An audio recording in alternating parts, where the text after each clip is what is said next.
Hey everyone, welcome to episode 43 of Unboxing Wednesdays for books arriving in stores on August 24th, 2011. There's a lot to talk about this week. We've got our live episode coming up next week, but we'll get to that a little bit later. But for now, I'm going to ask Rob. Whoa. The box is already open. Yeah. How did I know that you haven't stolen anything? Alright, we're going to start off Marvel with the Fear Itself books for this week. There's only two of them. The first is New Mutants issue 30, and the second is Youth in Revolt issue 4 of 6. Here's Iron Age Omega. This is a one-shot that closes off the Iron Age story. Deadpool issue 42.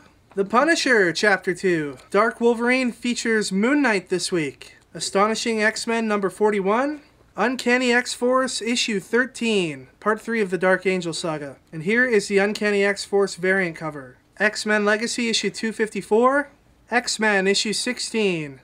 Here's FF number 8, Captain America and Bucky issue 621. Oh my god in heaven, it's Kick-Ass 2 issue 3. This is a miracle. It's only like several months late, but you know, we'll have to flip through the pages and see if the story inside was well worth the wait. We predict issue 4 will come out sometime in 2014. The relaunch of Marvel's Ultimate Universe starts today with Ultimate Comics The Ultimates, issue 1. That title just rolls off the tongue. Interestingly, it's polybagged, so that may mean that there are some signed copies floating around out there. I can't see any other reason to have this polybagged because I don't think the cover's spoiling anything, but we're going to find out because we're going to open it right now. Rob, you're supposed to be the guy that opens this. Sorry, dude. You're falling off. So there's the cover, no surprises there. I can only assume then that the polybag is to conceal some sort of hidden variant. I am interested in this series though. Jonathan Hickman's writing it and he's been doing some great stuff in Marvel lately. So I'm going to be picking this one up for sure. And here is the variant cover that we know about for this comic. Alright, let's look at some trade paperbacks and hardcovers that have come in today. First up is this Fantastic Four Ultimate Collection featuring stories by Mark Waid and art by the late Mike Wieringo. World of Warcraft, Book 4, X-Men Legacy, Collision, Batman Under the Red Hood, collected here in one volume for the first time. This is a softcover. Marvel's been really quick to get their stories out in hardcover lately, and this is certainly no exception. This is FF Volume 1. Here is the first cover, and the second cover. This collects issues 1 to 5 of FF. Brightest Day Green Lantern Corps, Revolt of the Alpha Lanterns. Serenity, Better Days, and Other Stories. Here's a Carnage hardcover. Dungeons & Dragons has put their Dark Sun miniseries into this book here. This is actually the same size as their role-playing books are, so it'll look good on your bookshelf next to all your D&D role-playing books. Nerd. Taking a look at the indie books, we've got G.I. Joe Real American Hero issue 169, Snake Eyes issue 4, Dungeons & Dragons issue 10, Chew number 20, Kevin Smith's The Bionic Man, issue 1 from Dynamite. I'm a fan of Kevin Smith and all, but I'm not sure how well this book is going to do. His last teaming with Dynamite was on the Green Hornet series, which wasn't that spectacular. And you gotta ask yourself, how many bionic dick jokes are going to be in this book? The license to Teenage Mutant Ninja Turtle comics has gone to IDW, and they're relaunching the series today with a new number 1. We've got 2 of the covers to show you here. They're actually connecting covers. Classic Ninja Turtle artwork in that they all have the red mask on, but inside it is in color, not black and white like the original comic. Transformers issue 24 has 3 covers this week. Here's cover A, cover B, and the variant cover. DC put out a lot of books this week, and that includes a lot of variants. So let's get started with Green Arrow issue 15, The Search for Swamp Thing issue 3, and here's the variant cover. JSA issue 54 with a cover by Darwin Cook. DC Retroactive takes a look at the 90s today with Superman, the Justice League, and Green Lantern. Alright, this is a comic a lot of you are going to want to pick up before you go and see the Green Lantern movie, because it is a prequel to the Green Lantern movie. This is Sinestro, and there's probably a lot of valuable information in here that will help you understand the character of Sinestro before you watch the Green Lantern movie. What's that, Rob? Oh, the Green Lantern movie's not even in most theaters anymore? I guess they messed up on the timing a little bit. But here it is late, so if you want to read this before you pick up the DVD, maybe you can do that. Teen Titans issue 100. I haven't read Teen Titans in a while, but it used to be one of my favorite titles. I might pick up this issue and see how they've closed out the series. And here is the awesome Teen Titans variant cover for this week. It looks like it has pretty much everybody who's ever participated on the Teen Titans roster in this image, and I'm calling for DC to make this a poster ASAP. Gotham City Sirens, issue 26. Gates of Gotham, issue 5 of 5. What is the big secret that gets revealed in this issue? Here is the last issue of the original run of Action Comics. This is Action Comics 904, and here we have the variant cover. Green Lantern Emerald Warriors features Batman this week, and here we have the variant cover. The last issue of the original run of Wonder Woman. Here's issue 614, and here we have issue 614's variant.